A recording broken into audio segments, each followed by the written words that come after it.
tal? Buen tiempo tengan todos sus mercedes. Los saluda José Guadalupe Gutiérrez Razo, hoy, viernes 19 de junio de este año 2020, desde un lugar mágico. Y ese lugar mágico es aquí, las antiguas ruinas de la estancia de San Juan de Arroyo del Medio, conocido como la Hacienda de Arroyo del Medio. ¿Y a qué me refiero con mágico? Bueno, mágico no tiene nada que ver ni con fantasmas, ni de que aquí hay dinero enterrado, sino la magia que aún se respira en estas ruinas, que son las únicas que todavía se encuentran en pie desde el periodo virreinal aquí en mi querido municipio de Tonalá, Jalisco. Y lo que nos trajo aquí precisamente es referenciarles el libro de esta semana, que se titula Tonalá, Historia y Alfarería. Este libro es una edición del año de 1999, que fue realizada por el Colegio de Jalisco en compañía del gobierno municipal de Tonalá, que en aquella época estaba encabezada por Jorge Arana Arana. Este libro, como su nombre lo indica, tiene dos partes, una de historia y otra de alfarería. Es una compilación de Jaime Olvera, y esa compilación que hizo, la primera parte de historia se refiere precisamente a todo lo que pasó aquí en Tonalá cuando estaba transcurriendo básicamente el siglo XVIII, es decir, toda la centuria de 1700. ¿Y de qué habla concretamente toda esta compilación? Bueno, habla de los antiguos pueblos y los asentamientos de aquella época. Entiéndase pueblos antiguos como obviamente Tonalá, Coyula, Zalatitán, Sololotlán y algunos otros, exceptuando los pueblos del Rosario, porque no existía en esa centuria y tampoco existía Puente Grande. Entonces, también nos habla de todos los asentamientos como los ranchos de Mismaloya, de San Nicolás, de Santa Rita, donde básicamente no eran asentamientos indígenas, sino que había gente de ascendencia ibérica. Y bueno, eso textos o serie de textos nos ejemplifican cómo eran esos pueblos en aquella época, a qué se dedicaban, cómo era su gente, cómo eran las festividades religiosas, pero también civiles, y todo lo que conllevaban a también los medios de comunicación entre un pueblo y otro, y los asentamientos que les estoy referenciando. Pero tiene un apartado ese de historia que habla de la conformación histórica ya como municipio de Tonalá.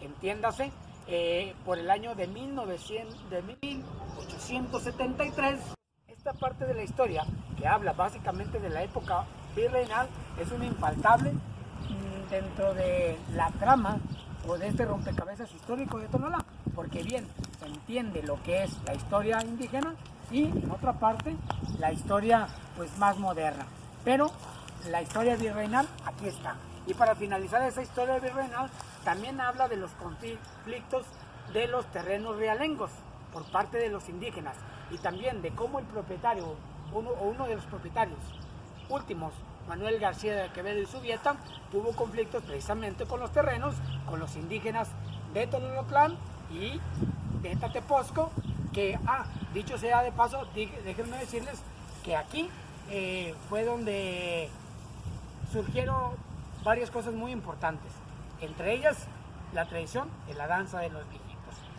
La segunda parte de este texto, titulada Alfarería, pues también es muy importante, porque abarca una época y de un espacio de los años 50, 60 y 70 del siglo XX. Y ese término de alfarería, bueno, ahorita me hizo recordar, estamos viendo una planta aquí de popotillo, que bueno, ¿qué tiene que ver esto con la alfarería?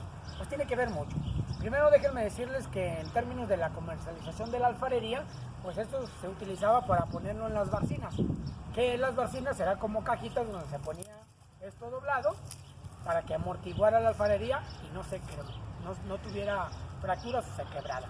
Pero también otro detalle muy importante es que en aquella época, cuando los alfareros molían su barro, pues no había cernidores, y con este tipo de vegetal llamado popotillo, pues hacían los cernidores para que salieran el barro ya ligado, lisito, como cremita. Y bueno, también déjenme decirles que nos narran cómo hacía ese proceso, que lo molían en piedras, más o menos como esta que está aquí a mi espalda. Pero les platicaba que hablaba en esa época del tiempo y del espacio, y habla concretamente de una familia muy importante, la familia Galván. Y me refiero a la familia Galván, Amado Galván Rodríguez y su padre, porque no tuvo hermanos, tuvo puras hermanas. Pero también hablan de sus cuñados, Zacarías Jimón y también de José María Solís, porque se casaron con una de las hermanas de ellos y que siguieron con la tradición ya indirectamente, pero de la familia Galván.